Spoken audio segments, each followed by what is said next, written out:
Start your message with a WM. Let's get a word with Dave Kearns. He's Managing Director of Expert Investigations, who have a base in Birmingham, and they work to combat antisocial behaviour. Dave, very good morning to you. Morning, Adrian. How are you?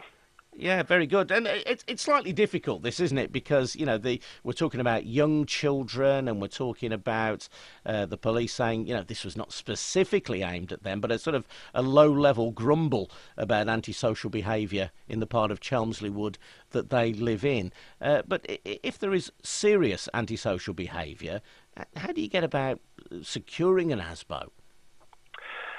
Well, really, I'm not the person to speak to regarding how you go through the ASBO process. Our company are instructed via councils and housing associations to gather evidence in relation to antisocial behaviour. We basically supply what's called a professional witness service, and that is when residents are too frightened or scared to give evidence, generally themselves. Now, this certainly wouldn't be a case with an issue of a 2, 3, 4, 5-year-old, and I can't really comment too much on this case because I'm sure there's probably a bit of history behind it as well. But we would generally be called on to estates to gather evidence whereby that evidence needs to be gathered in order to secure the evidence to be taken for an antisocial behaviour issue. And generally, the people that we're dealing with, we have had 7, 8, 9, 10-year-olds that we've observed to be bricking dwelling house windows in, throwing bricks at the windows and urinating up against doors. But a lot of them tend to be sort of 12 up to the ages of 30 within that age. But generally, it's the kind of behaviour that does make people's life, a fairly frightening place for them to live. Yeah, it's interesting you say that there are occasions where people are simply too scared to come forward publicly anyway and give evidence against people responsible for antisocial behaviour. That sort of is your lifeblood, isn't it? That keeps you in work. Well, it's part of what we do.